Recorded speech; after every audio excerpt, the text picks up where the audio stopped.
Qué noche bien especial. Y sabes, en el camino de nuestra vida nos vamos a encontrar con circunstancias, con situaciones, con momentos de todo tipo, momentos de alegría, momentos de dificultad, momentos de tristeza, momentos de angustia, momentos en los que podemos levantar nuestras manos llenas de victoria, llenas de parabienes.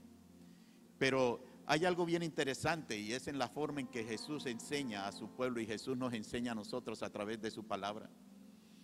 Y cuando leemos el Evangelio, en el Evangelio de Lucas, en el capítulo 24, en los versículos 13 al 35, hay una experiencia bien interesante a través de la cual el Señor quiere enseñarnos y mostrarnos de esos secretos maravillosos que Él tiene en su palabra para que nosotros podamos llevar una mejor condición de vida. ¿Cuántos quieren que su vida sea mejorada?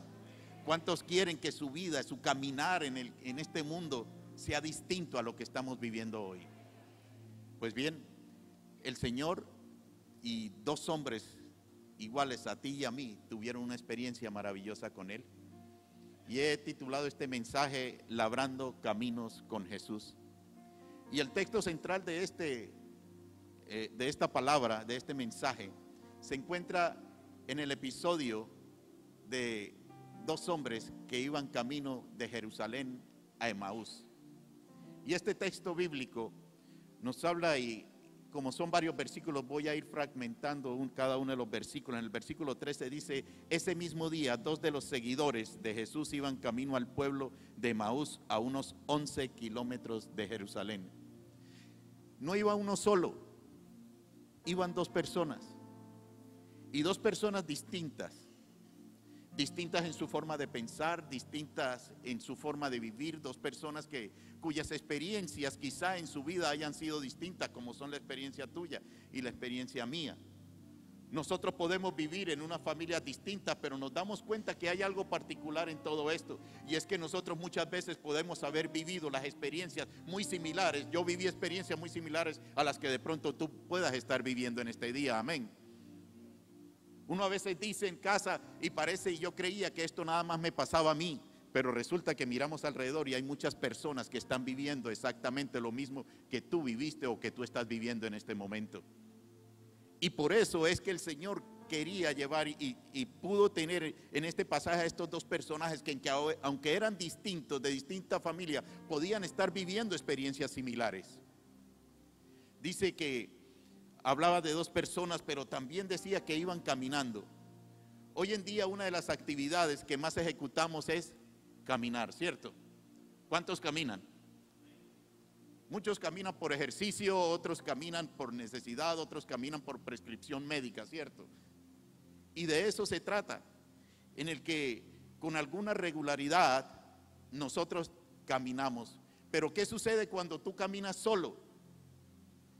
No duras 3 días haciéndolo.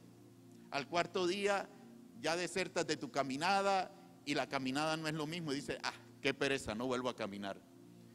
Pero cuando tienes la compañía de tu esposo, de tu esposa, de un amigo, de un hijo, la caminata se hace más llevadera, el ejercicio y el esfuerzo que vas a hacer se vuelve más llevadero.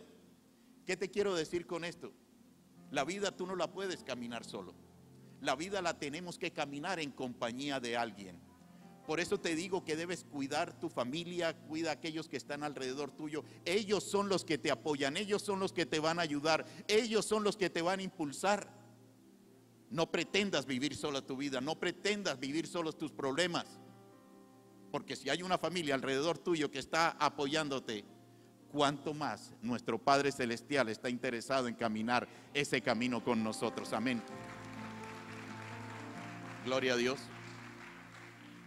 Los dos tenían un destino común, los dos iban para Emaús. Y en nuestro camino, aquí en la tierra, nuestro destino no es sencillamente un cementerio. Nuestro destino es la patria celestial. Dios nos trajo de la eternidad para permanecer un tiempo en la tierra y de ahí volver a la eternidad de donde Él nos trajo. Y ese es el propósito de Dios. Pero mientras vivamos en esta vida, mientras estemos peregrinando en este camino, mientras vayamos de Jerusalén a Emaús, vamos a vivir situaciones que son inevitables que nosotros las podamos vivir. Pero hay algo bien importante en esto. Si tú no crees que hay un mejor lugar que la tierra en la que estamos viviendo, si tú no crees que hay un más allá que va a traer felicidad, donde todas las cosas y las circunstancias van a cambiar, ¿sabes qué? Vas a vivir resentido con tus padres y con el mismo Dios. Porque aunque las cosas sean muy buenas las que tú estés viviendo, la vida siempre no te va a dar lo que tú esperas de ella. Porque muchas veces tú vas a decir que la vida es injusta, pero cuando tú tienes la esperanza de que algún día tu vida va a cambiar y vas a llegar al lugar donde Dios te está esperando, donde no habrá el llanto ni el dolor, tu vida aquí en la tierra la vas a desear vivir de la mejor manera posible. No vamos a hablar de 12 kilómetros o de 11 kilómetros, vamos a hablar de los años que nosotros podamos vivir aquí en la tierra. Dice la palabra en el versículo 14: al ir caminando hablaban acerca de las cosas que había sucedido. Mientras conversaban y hablaban, de pronto Jesús mismo se apareció y comenzó a caminar con ellos, pero Dios impidió que lo reconocieran. Él les preguntó: ¿de qué vienen discutiendo tan profundamente por el camino? Y hay 3 principios importantes que yo quiero compartir esta noche contigo.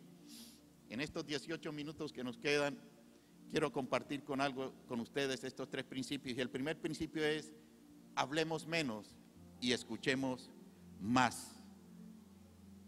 La comunicación es el problema más grande que existe en la tierra. Las grandes guerras, los divorcios, atiendo consejerías matrimoniales, y la mayoría de las personas, de los problemas, de la problemática de la pareja y de la familia es la comunicación. Como pareja yo tuve que aprender, y estamos en un proceso de aprendizaje de cómo comunicarnos, esposo y esposa. Cómo pueden llegar a poder tener un acuerdo en el área financiera, en el área de cómo criar los hijos, en el área social. ¿Cómo puede llegar a un acuerdo de eso? Es muy difícil que las parejas lleguen a este acuerdo. Es muy difícil que una sociedad, que los partidos políticos lleguen a acuerdo, y por eso es que existen las guerras. Todos queremos hablar, la pareja, el esposo si grita más y siempre quiere tener la razón, o la esposa que quiere ser dominante quiere tener la razón siempre. Los hijos empiezan a crecer y empiezan a refutar todas las cosas que se dicen en la casa, todas las instrucciones que se imparten en la casa. Es decir, todo se vuelve un caos, pero tiene una sola razón, y es que la comunicación es deficiente entre ellos. Dice la palabra de Dios que así que la fe viene por el oír, es decir, por oír la buena noticia acerca de Cristo, en Romanos 10:17. Y en Proverbios 17:28 dice: hasta los necios pasan por sabios y permanecen callados. Parecen inteligentes cuando mantienen la boca cerrada. ¿Sabes? El Señor nos dio 2 oídos para poder escuchar mejor. Nos dio 2 brazos, 2 manos para poder evolucionar mejor en nuestras actividades. Nos dio 2 piernas para poder caminar mejor y poder correr y regular nuestras velocidades. Pero nos dio una sola boca para hablar una sola vez y nada más. Tendemos a hablar mucho y a escuchar poco. Debemos aprender aún de los mismos animales. Los animales, cuando van a la caza de la presa, lo que menos tratan de hacer es bulla. Porque cuando saben que hacen mucha bulla, ¿qué pasa con la presa? Así sucede en nuestra vida. Cuando nosotros hacemos mucha bulla, no hay nada que pueda llegar a un acuerdo. Todo lo que tú quieras hacer cuando haces mucha bulla se va a esparcir y no va a existir. Segundo, la vida está llena de acontecimientos. La vida no es plana. La vida no es así. La vida está llena de derrotas, de fracasos, de triunfos, de enfermedades, de crisis. De eso está compuesta la vida. Y uno de los problemas que más se detecta a temprana edad, sobre todo en los jóvenes de 18 a 20 años, es que no están preparados para enfrentar muchas de estas situaciones. Nosotros los padres muchas veces hemos querido hacer de nuestros hijos una cosa tan controlada que queremos evitarle que ellos puedan quedar tirados en la lona a temprana edad. Y no sabemos que muchas veces nosotros los estamos perjudicando porque no los enseñamos a enfrentar sus fracasos. Y si nosotros no enseñamos a los jóvenes a temprana edad a enfrentar sus fracasos, a asimilar sus frustraciones, ¿cómo será cuando ellos tengan que enfrentar el éxito? La consecuencia de muchas personas que son arrogantes, prepotentes y todo fue porque no les enseñaron a enfrentar un fracaso ni a vivir el fracaso, porque siempre todas las cosas se las solucionaron. Cuando tú aprendes a caer y te aprendes después a levantar y te levantas con principios, con valores, tú vas a apreciar y vas a entender que la bendición que llega de Dios va a traer a tu vida crecimiento, pero la va a traer para bendecir a los demás. No va a ser para ti sola. No va a ser para ti solo. Dios no te quiere a ti arrogante, Dios te quiere a ti con un corazón dispuesto, y por eso es que las cosas no se dan de una vez por todas. Hay un proceso que tenemos que vivir, y por eso es el caminar. El caminar, cuando tú lo caminas con esta persona que iba al lado tuyo, no lo podía llegar a entender. Debía haber alguien quien les pudiera enseñar. Y el Señor dice la palabra que Él desde un principio, Él llegó y se les apareció y empezó a caminar con ellos. Y este es el tercer principio. Lo más importante para nuestra vida es caminar con Dios. Dice la palabra en el libro de Génesis, en el capítulo 5, vivió Enoc 65 años y engendró a Matusalén. Y caminó Enoc con Dios después que engendró a Matusalén 300 años y engendró hijos e hijas. Y fueron todos los días de Enoc 365 años. Caminó pues Enoc con Dios y desapareció porque le llevó Dios. ¿Qué significa caminar con Dios? ¿Qué significa estar? Porque no es lo mismo caminar con alguien que caminar siguiendo a alguien.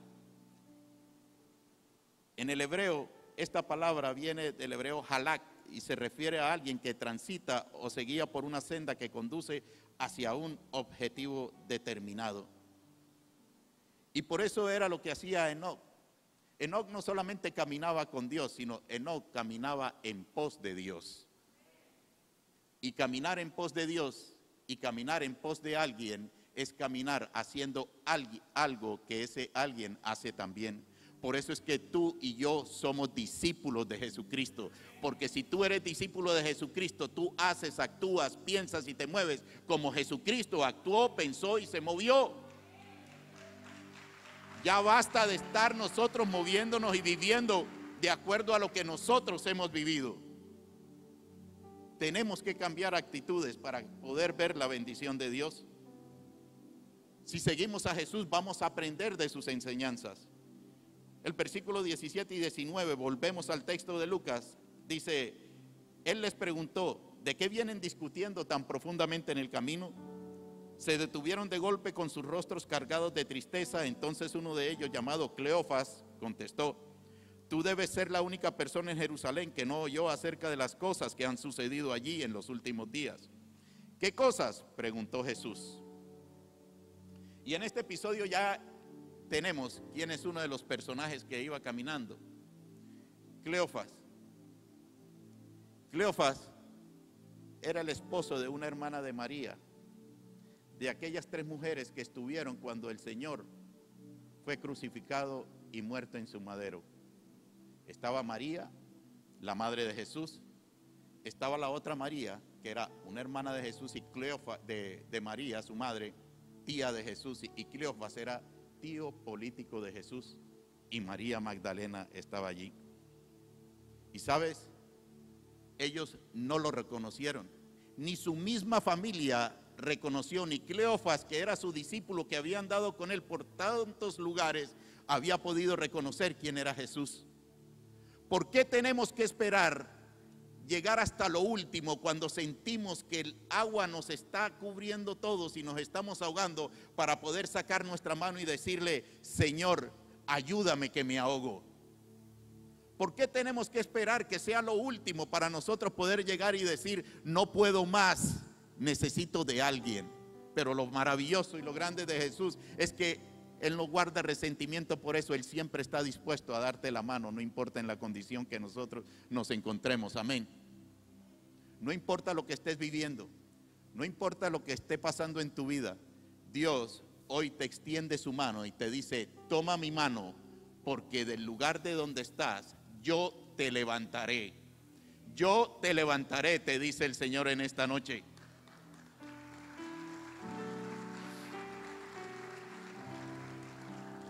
La Biblia narra 6 apariciones posteriores a la resurrección de Jesús y ninguno de sus discípulos lo reconoció. Ninguno de sus discípulos lo reconoció. Los discípulos estaban acostumbrados a vivir a la manera de ellos.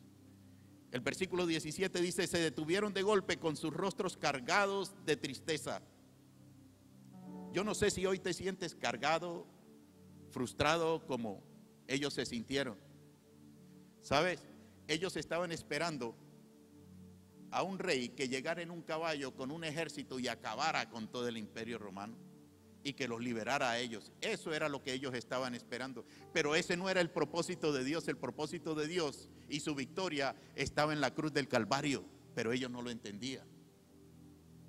Tú debes entender cuál es el propósito de Dios en tu vida y el propósito de Dios de lo que estás viviendo. Lo que estás viviendo, lo que estás pasando no tiene otro propósito sino formarte y estructurarte para que cuando Él te entregue la bendición que tiene preparada para ti, tú puedas hacer buen uso de ella. ¿Sabes? Hay cosas que dependen de Dios. La salvación depende de Dios. Pero la transformación, el cambio de nuestras vidas depende de nosotros mismos. Cuando tú recibes al Señor como tu único y suficiente Salvador, es fácil que tú llegues aquí al frente y tú puedas decirle, Señor, yo te recibo como mi único y suficiente Salvador, y diga el Señor, listo, eres salvo, pan, para arriba. ¿Por qué crees tú que Dios no lo hace? ¿Por qué crees tú que cuando tú recibes al Señor como tu único y suficiente Salvador, aún muchas veces las cosas empiezan a empeorarse? Antes, cuando no conocía de Dios, llevaba mis cosas a mi manera. Y ahora que soy cristiano y ahora que recibí a Dios, que quiero cambiar mi vida, las cosas se empeoran. Bienvenido al club. Bienvenido a la universidad que te da sabiduría y no te da conocimiento. Y la sabiduría es más importante que el conocimiento. El conocimiento tú lo adquieres en una universidad. El conocimiento tú lo adquieres en una corporación técnica. Pero la sabiduría tú la adquieres caminando de la mano de Dios. Y eso no lo dan en universidades. Y eso no lo dan en institutos. Gloria a Dios. ¿Sabes? Muchas personas en la palabra estuvieron frustradas. Tú te puedes imaginar un Moisés después de haber liberado al pueblo de Israel de las garras del faraón. Y salen ellos convencidos, tranquilos, gozosos. Somos libres. El mar. ¿Y ahora qué hacemos? Había frustración en él. Tú te imaginas la frustración de José cuando él llegaba y decía, soy el hijo preferido de mi padre, tengo la túnica de colores, soy escogido, soy obediente, soy un buen hombre, todos me reconocen. Pero llegan sus hermanos, lo tiran a la cisterna, es vendido a unos mercaderes y después de ser vendido a los mercaderes es puesto preso. ¿Tú te imaginas la frustración de Job después de ser un hombre intachable porque dice que es conforme al corazón de Dios, empiece a vivir todas las experiencias que él vivió? Claro que ellos debían tener frustración un momento en su vida que era la misma frustración que tú puedes tener hoy y que tenían los que iban caminando con Jesús camino a Emaús. Estaban frustrados porque no encontraron el rey, porque no llegó, y lo peor de todo es que había muerto. ¿Y ahora qué vamos a hacer? Está frustrado porque el negocio que tú querías o que en el que estaban cifradas las esperanzas de tu familia hoy está pasando por una crisis. Está frustrado porque el examen que estabas esperando y que fuera el diagnóstico que tú esperabas no fue el diagnóstico que tú estabas esperando, fue un diagnóstico contrario. Esa es una realidad. Y todos vivimos esa frustración. Pero ¿sabes qué? En la palabra no hay ninguno de los que se hayan sentido frustrados en un momento, no hayan obtenido la victoria de manos de Dios. Aún el mismo Jesús, después de su muerte, obtuvo la victoria por siempre y para siempre. La frustración, el desánimo, lo que tú estás viviendo hoy no va a ser para siempre, porque Dios tiene preparada la victoria para ti. He dicho, Dios tiene preparada la victoria para ti. No viva frustrado. Aprende a la manera de Jesús, que no es la manera nuestra. Nosotros queremos aprender, Señor, yo te acepto, pero si me sacas de este lío, si me das el dinero que necesito, yo te prometo. Y dice, no me digas eso, que yo te conozco. Y yo te prometo, y yo te prometo, y yo te prometo, y yo hago, y nunca lo vamos a cumplir. Por eso es que tenemos que vivir lo que estamos viviendo. Y hay muchas formas de enseñar, pero hay una forma bien particular que el Señor enseñaba. Algunos de ustedes recibieron a la entrada una hoja donde hay una serie de preguntas, ¿cierto?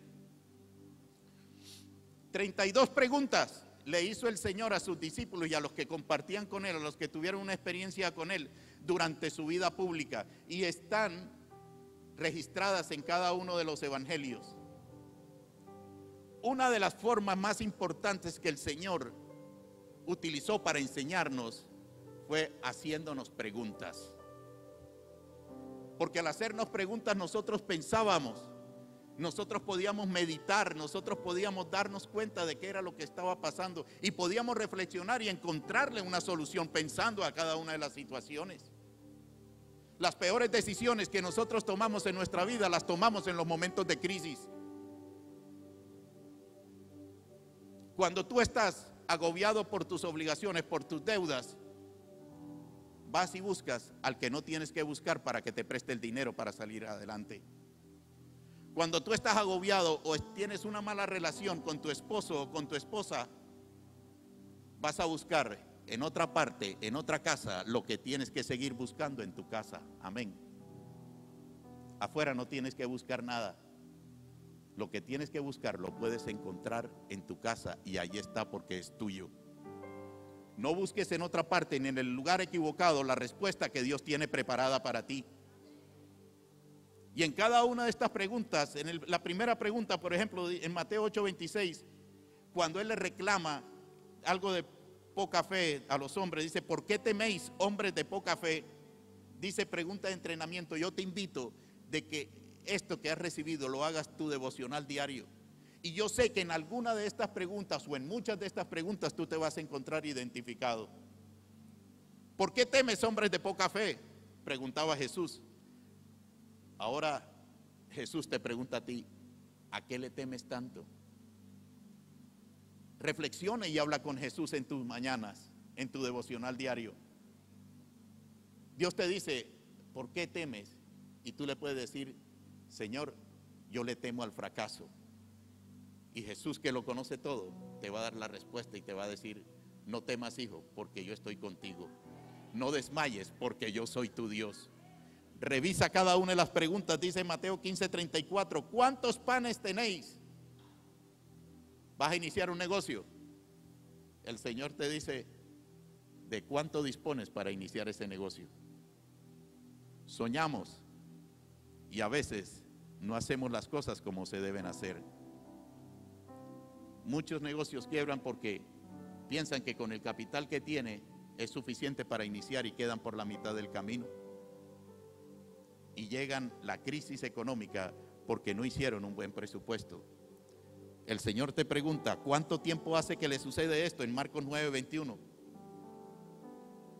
El Señor te dice, ¿hace cuánto tiempo has estado manejando tu economía así? ¿Hace cuánto tiempo has estado manejando tu relación de esta manera? Medítalo, piénsalo y vas a encontrar una respuesta. Utiliza esta herramienta que te he entregado hoy para que puedas hacer tu devocional diario. Las preguntas es una buena manera de enseñar. Yo tengo un hijo que tiene 25 años. Y a la edad de los 14 años, cuando él empezó a tener sus invitaciones a los quinceañeros y a las fiestas de los chicos y de los jóvenes de colegio, en cierta ocasión nos pidió permiso para ir a una reunión. Y con mi esposa le dijimos: ok, hijo, tienes permiso, a las 11 de la noche estás aquí. Nosotros vivíamos en un edificio en el barrio Paraíso, en el 4º piso. Y resulta que eran las 12 de la noche y el joven no había llegado. Llegó a las 12:15 de la noche. Y tocó, el permiso era hasta las 11 de la noche. Y mamá y yo salimos y le dijimos: hijo, ¿qué hora es? 12:15. ¿A qué horas te dijimos que tenías que estar aquí? 11 de la noche. Bueno, hijo, hemos tomado una decisión. Hoy no entras a casa. Hoy te quedas afuera. Pero te quedas afuera, vuelvo y le repito, vivíamos en un 4º piso, era seguro el edificio, es seguro el edificio. Y nosotros podíamos observar desde la alcoba que nosotros estábamos, la parte de abajo de la puerta de la entrada, y veíamos que él estaba acostado ahí. Veíamos que él estaba sentado ahí. Lógicamente nosotros tampoco dormimos. El castigo fue para los dos, pero no importa. Y ahí nos quedamos. A las 6 de la mañana yo me levanté, le abrí la puerta y le dije: hijo, puedes entrar, puedes ir a tu cuarto y hablamos más tarde. Él fue al cuarto, se acostó. A eso de las 10, 11 de la mañana se levantó. Hola, hijo, buenos días, y me senté con él en el cuarto. Y empecé a preguntarle: hijo, ¿a qué horas te dije que estuvieras? A las 11. ¿A qué hora llegaste? 12:15. ¿Qué piensas tú de eso? No, papá, pienso que estuvo mal hecho de mi parte porque no obedecí. Ok, hijo. ¿Y qué crees tú que te hubiera podido pasar si un chico de 14 años estuviera? No, papá, pues la verdad es que pueden haber accidentes, pueden haber esto. Ok, hijo. Hijo, y cuéntame, ¿cómo te sientes tú? Veo lágrimas en sus ojos. Se acerca a mí, me abraza y me dice: papi, perdóname. Y lo que más me duele de todo esto es que defraudé tu confianza. Hoy en día puedo escuchar a mi hijo en los grupos compartiendo esta experiencia, enseñando a los jóvenes que él dirige enseñanzas como esta. Más nunca se le olvidó. Hoy tiene 25 años y la hora más tarde que él llega a la casa es las 2 de la mañana, con 25 años. Él sabe, y ya no tenemos que decirle a qué horas debe estar. Él sabe a qué horas debe llegar y por qué debe llegar a esa hora. Preguntas desarrollan la mente. Dios hoy te pregunta: ¿por qué estás en la condición que estás? Revisa lo que estás viviendo. Pero ahora viene la mejor parte de todas. Porque aun cuando vivió esto, el Señor les dice, y ellos no se habían dado cuenta, les dice una palabra dura, pero muy confrontadora. Les dice: insensatos. Insensatos, les dijo. La definición de insensato es falto de buen juicio o reflexión al actuar. El sensato es una persona prudente, de buen juicio y cuerdo.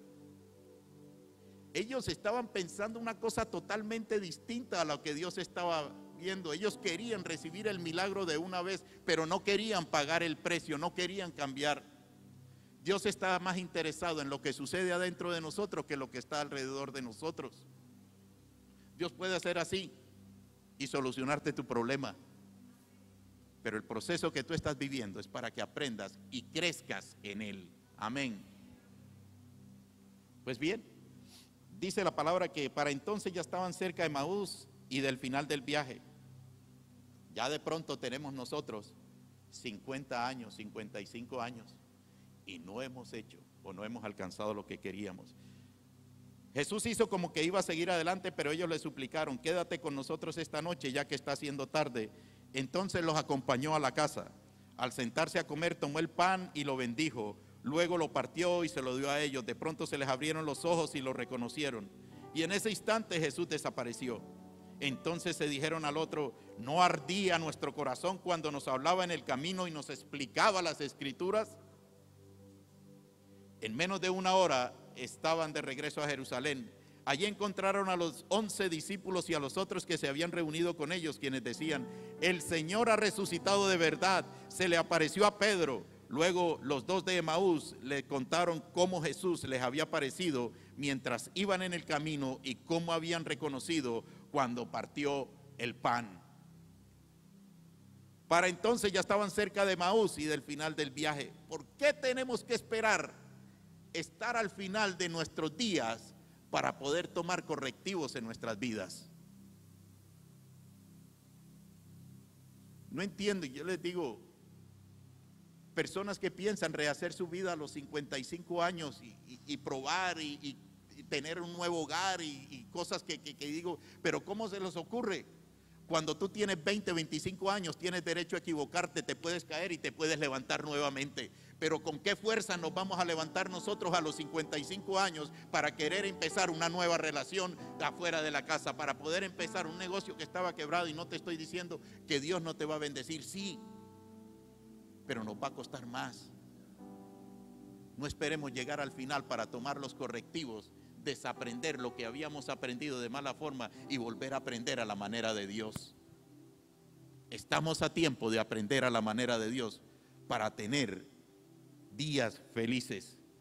Jesús hizo como que iba a seguir adelante, pero ellos le suplicaron: quédate con nosotros esta noche, ya que se está haciendo tarde. Entonces los acompañó a la casa. Jesús está dispuesto siempre para ti y para mí. Dice su palabra que Él llega, toca la puerta y llama, y si alguien abre la puerta, ¿qué hace? Él entra y cenará contigo. No dejes de abrirle la puerta a Jesús. Jesús está tocando nuevamente, y esto es para alguien en esta noche. Jesús está tocando nuevamente tu puerta. Tú la habías cerrado por un tiempo, pero Dios te dice: ábreme la puerta nuevamente, que el banquete que te voy a dar es grande. Óyelo bien, el banquete que te voy a dar es grande.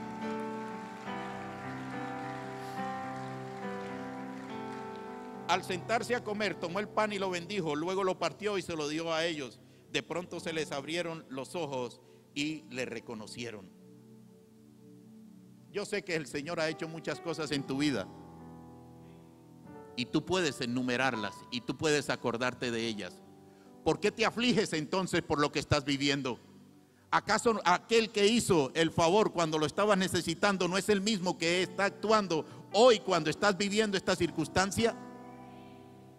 ¿Por qué tienes que abrir los ojos para reconocerlo? Quítate la venda hoy.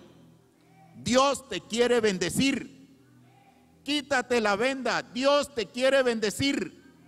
El hijo pródigo, dice la palabra, que cuando él había perdido todo y estaba en medio de la basura y todo, dice que él volvió en sí.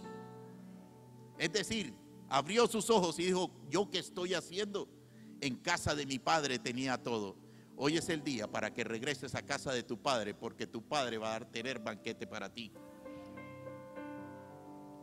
¿Sabes? Dice que él partió y repartió y le dio a cada uno de sus discípulos. Él tiene suficiente para ti. Lo que está partiendo hoy el Señor es para ti. Dios quiere repartirte y quiere entregarte sanidad. Dios quiere repartir y quiere entregarte un matrimonio restaurado. Dios quiere repartir y entregarte a ti un hijo transformado. Dios quiere repartirte y entregarte a ti un matrimonio mejor. Él la tiene preparada para ti en esta noche. El camino que tú estás caminando no va a ser para ti solo. Tú eres la primicia del camino que van a caminar tus generaciones. Tú le vas a abrir camino a tus generaciones. El que estás estando hoy aquí, no estás perdiendo el tiempo. Estás abriendo el camino a los que vienen atrás de ti, porque estás cansado y estamos cansados de hablar de las maldiciones generacionales. De hoy en adelante no van a vivir maldiciones generacionales. De hoy en adelante vas a vivir bendiciones generacionales. Tus hijos serán bendecidos, tus nietos serán bendecidos a causa de ti, porque tú fuiste abriendo camino para ellos. Esta es la noche que hizo el Señor. Y si tú quieres decirle: Dios, yo quiero abrirte la puerta, que entres conmigo y me des del pan que vas a partir para nosotros, yo te invito a que pases aquí adelante. Vamos a orar, porque el Señor algo especial va a hacer en esta noche. Oh, Rabakai Shatara Labashendere Rebekei. Te damos gracias, Señor, porque no importa el tiempo ni los kilómetros que hayamos caminado sin ti, Señor. Hoy sabemos que tú eres real, Señor, que tú vas al lado nuestro, Señor, que tú has preparado cena y viandas para nosotros, Señor. Hoy solamente tenemos que decirte gracias, Señor, y salimos de este lugar, Señor, a tomar aquello, Señor, que tú has preparado para nosotros, Señor. Parte de lo tuyo, Señor. Parte el pan, Señor, que anhelamos y deseamos de tu pan, Padre amado. Gracias te damos, Padre, porque la tristeza ya no va más. La frustración se acabó, Señor. Ahora hemos llegado a tu presencia y en ella estamos seguros, Padre. Gracias te damos, Padre, en el nombre de Jesús, Señor. Amén y amén. Dale un fuerte aplauso al Rey. Gloria a Dios.